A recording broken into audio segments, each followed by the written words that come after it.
Alright, what's up, YouTube? I'm back with another one. Who we got here today? Sherrod, man. Sherrod, man. Now, Sherrod, he's a truck driver too, and we have similar understanding of trucking. How long you been driving, man? I've been driving since 2016. 2016. Alright, I got 2 years on him. I started in 2014. You know what I'm saying? But he's an owner operator. You know what I'm saying? He pretty much gonna, I'm gonna get his perspective on how he feel trucking is good and how it's bad. Now I got some questions for him today. We're gonna start off with these questions. You know what I'm saying? So number one, alright, this is how we're gonna start this off, man. Give advice for any new truck drivers. Any advice? I say take it slow. If you have an opportunity to go in and like pick what company you want to work for and be able to really like get information on them, like try to find what best suits you.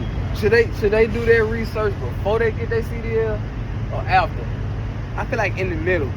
Like, so they should start. So if they say I want to drive trucks, then they should start. They should get in school, and then they should start researching before they even leave out of school on how they should take this. Because you can't get stuck in this shit. That is a fact. I am not lying to you. That's from experience. Number one. You can get stuck in here. You know what I'm saying? You thinking you getting in here, finna make a lot of money, and it's gonna be invest in shit. Before you know it, your truck look like a motherfucking penthouse. Your fucking truck, that bitch got everything in there. The TV. Cause that's where your life is now. Your life is restricted to that truck. So you want to find a company that allow you to still have freedom and be able to profit, but not have you slaved or imprisoned to the truck to where you feel like the only thing you can do is drive a truck. Cause that's not a truck driver. Okay. Do you see advancement for the trucking industry? And what advancement should the trucking industry what should they add on to trucking? Since you've been in here since 2016, so you know the ins and outs. You know what I'm saying? I don't know if you ever had a bad year or a good year, but what do you think the trucking industry need to add? You know what I'm saying? Like, how should they make it better? Go ahead. No, you good. I first feel like the way that the trucking industry can come together is if we all come together. Like, I feel like it's every man for themselves in trucking. Like, you got a lot of guys that, they don't want to tell nobody no information or advise them of the mistakes they done made or stuff that they done went through, because it's like a every man for themselves. Like, I'm gonna let him experience this, let him experience that. And like, if we came together on more platforms like yours and just spread information and just informed everybody and kept everybody in the loop, I feel like trucking could go in a good direction. But because we so divided, they can continue to manipulate us and fool us, because they always say united we stand, divided we fall. Right. And then also I feel like if we had like a union, something that allowed truckers, like what me and you talked about briefly, you know what I'm saying? Just something that allowed us to... A union, that's very... I think that's super important. Now, I know some companies have them individually, but collectively, this is a university, so to say. Correct. Trucking, you know what I'm saying? It's a university in a sense. You know what I'm saying? We all do the same thing. You know what I'm saying? We all travel, we all away from home, so it's kind of like a universal job. Yeah. Okay. So that's one thing. If anybody have any type of requests, man, anything they could think better, put it in the comments. Okay. What's one thing you wish people knew about the trucking lifestyle? You're gonna miss a lot of birthdays, a lot of holidays, a lot of funerals, a lot of date nights, movie nights. You're gonna miss a lot of time. I feel like that's the biggest misconception in trucking, that I feel like we all know it, but we don't really keep it at the forefront of our brain, that we, being in trucking, we give up so much of our time to be able to provide. But it's like you only get one life, so pick your poison. Do you want to Yeah, live in yeah. a truck, or Yeah. do you Yeah. want to, Yeah. live life? Right. Okay. So you gotta pick wisely. You gotta pick Definitely. wisely. Hopefully you can hit a lick and get Going out. back to his first question. You know what I'm saying? Look into it before you get into it, because this is not for the weak.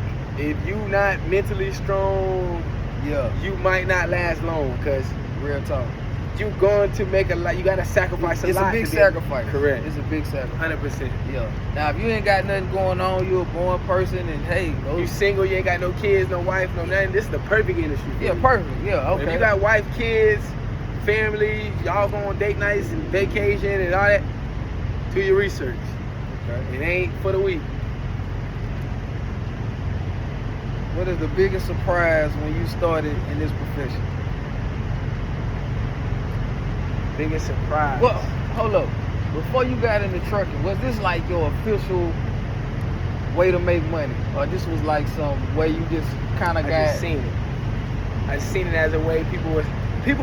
When I got into trucking for real, it wasn't like when COVID came and all these things came and that big sweep and big wave of people started getting into trucking. When I was getting into trucking, I had to convince my friends, or tried to convince them, to get into trucking.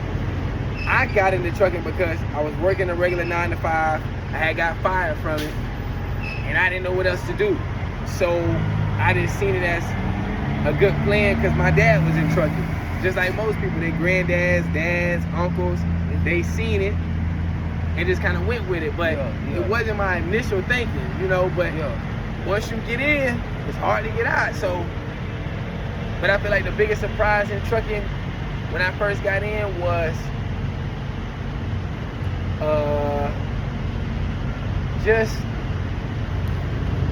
that's a good question.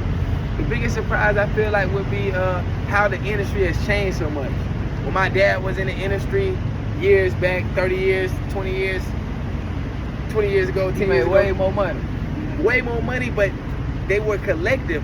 If a guy was broke down on the side of the road, another guy would pull over and help.